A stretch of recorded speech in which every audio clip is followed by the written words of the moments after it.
So what happens when you take two identical enduro frames but build them up with totally different parts? One with top-of-the-line baller components designed for maximum performance and ready to take on a ton of abuse. And the other one with budget-conscious parts designed to perform well enough but not leave you flat broke. The question I think we're all asking ourselves when we look at these two bikes is 3 times the price equal 3 times the fun? In this video series, I'm gonna be upgrading this budget-conscious enduro bike to see how close I can get it to feel to my $6,000 dream bike. But I only have $1,000 to do all the upgrades on this bike. First off, let's give credit where credit's due. This series is inspired by the high versus low series Evan did on his channel over a year ago. If you haven't seen it, go give it a watch. There's a link in the description. But I'm gonna do mine a little bit differently. This is my 2023 Polygon Collosus N9 Park Duro bike. Yeah, I said Park Duro, it's a thing. In my opinion, it's built up with the best parts available on the market. Everything on this bike was hand-picked and I spared no expense. On this bike, I have a Burley Fox 38, a Fox Float X2 Elite, SRAM Wireless Eagle drivetrain, carbon wheels from Noble, carbon bars from 1UP. I have the absolute best available brakes from TRP, and a couple blingy bits along the way. All added up at retail, everything on this bike adds up to over $6,000. And this is the 2024 Polygon Collosus N7. It has the exact same frame as my N9, but comes with a build kit that squeaks in under $2,000. So today, I'm gonna be taking these two bikes out on my test loop to see where they stand. I'm telling you right now, this N7 looks great and hits a sweet spot with a lot of riders' pockets. But you guys know me by now. I'm only gonna ride this bike stock once. I'm gonna be upgrading everything I can on this N7 to see if I can get it feeling as good as my N9. But here are the ground rules. I only have $1,000 to spend on all the upgrades I plan on doing, and everything I do to this bike either need to increase the performance or lower the weight of the bike. So instead of splurging on costly new parts, I'm gonna be wheeling and dealing on the buy and sell to see if I can find some deals and buying super budget friendly parts on Amazon and Jensen USA. My goal is to make this thing into the best possible light, long travel, do it all enduro bike. And when it's all done, it needs to be under $3,000. Speaking of weight, let's do our official weigh-in.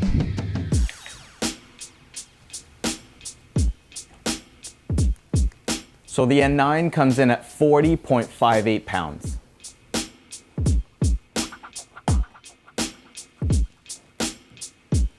And the N7 comes in at a chunky 41.18 pounds. It's not your fault. You just have dense bones. All right, enough of the body shaming. Let's take these two bikes out to see how different they feel on the exact same trails.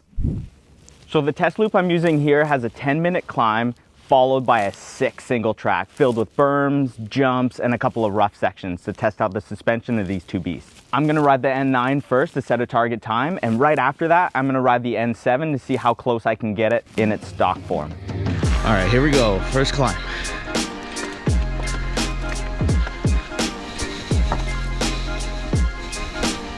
So this bike is really not designed for climbing. It's a downhill machine. But you know what? It's nice and upright when you have the seat up. And it's a good, comfortable climbing position. So it gets the job done. Gets you to the top. That's it.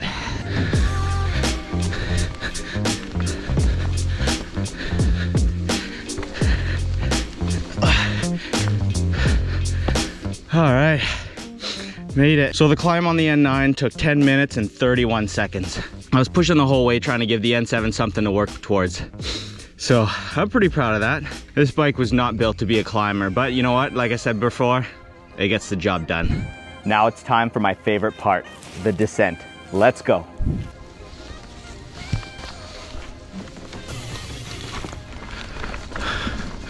All right, let's get this show on the road. Oh man, this bike is so smooth.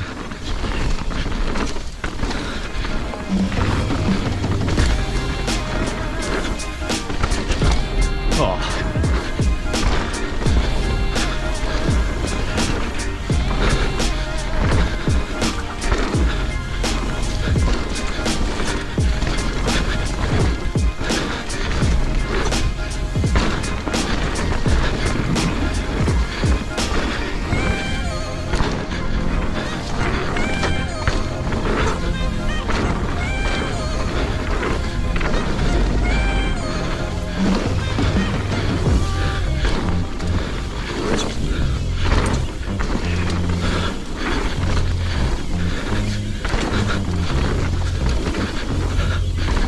love how I can just smash this bike. Oh yeah. Woo! Nice fresh work. Thanks guys. Whoa! Just lean it over. Just so smooth. Oh yeah. Push and push.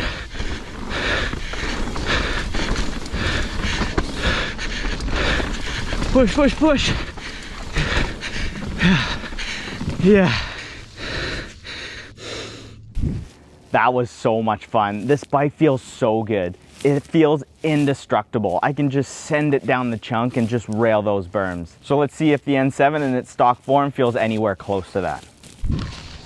All right, time to climb with the N7. Now guys, this thing is bone stock. I still have tubes in there. I don't even think the brakes are bed in properly yet. And I just hope all the bolts are tight. Yeah, they should be tight. Let's see how she does on the climb. 10 minutes and 31 seconds to beat. Let's go.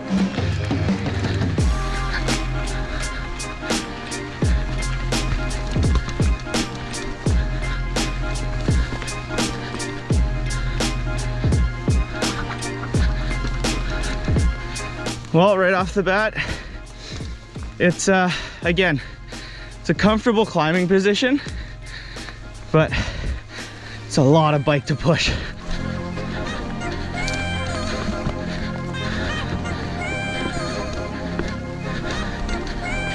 My feet just keep slipping off the pedals. I hope it's not like that on the downhill.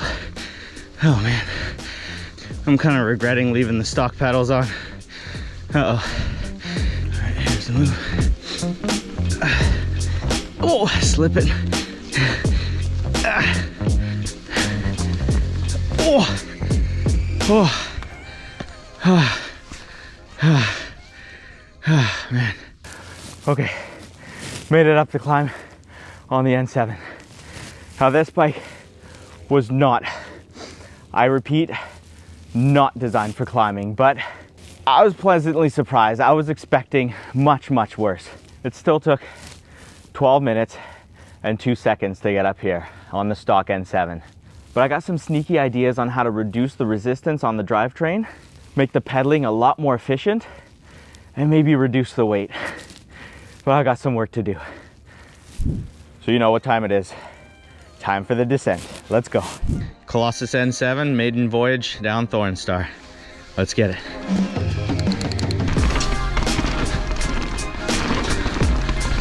Oh, I don't know. Don't trust the brakes. Woo!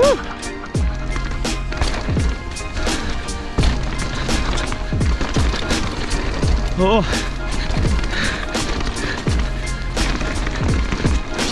Oh, yeah. Ah! Can't stop. Ooh. Little yank here. Oh, yeah. Nice. Oh. Ah. Another yank. Oh my God. Almost died here. I don't know what it is. Just don't feel like I can trust it yet.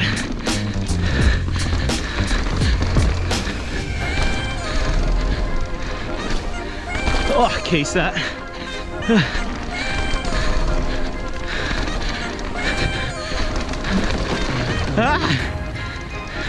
Okay, let's see how she handles the drop. Oh, ow.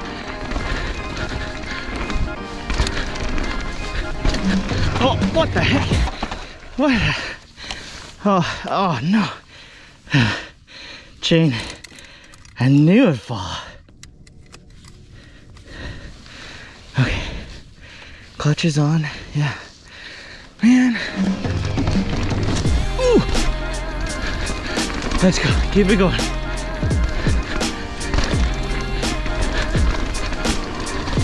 Wow. Oh, okay.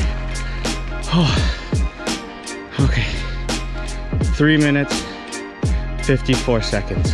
I guess dropping my chain didn't help that much. All right, how do we do?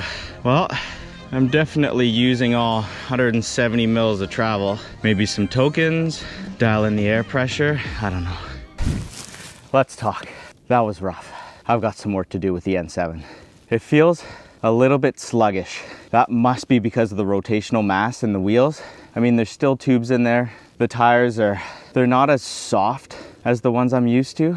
There's not a ton of traction. It's just hard to trust the bike, especially right now with the ground being a little bit wet. As for the braking, I can slow the bike down, but I can't lock up the rear wheel. That must be because there's only a 2-piston caliper in the back. And for the feel of the bike, it feels okay. I'm having trouble keeping my feet on the pedals. The seat makes me numb down there. The handlebars just don't have as much rise as I'm used to riding with, and the grips are just the wrong color. I'll be upgrading what it rolls on, how it stops, how it pedals, how it tracks the ground, and how it feels while I'm connected to it. But I have to be careful. I only have $1,000 to spend on all the upgrades I plan to do on this bike. In the next episode, I'll be yanking these out, putting these in, and swapping to these. This should not only shave off a few pounds, but roll so much faster. Man, I can't wait.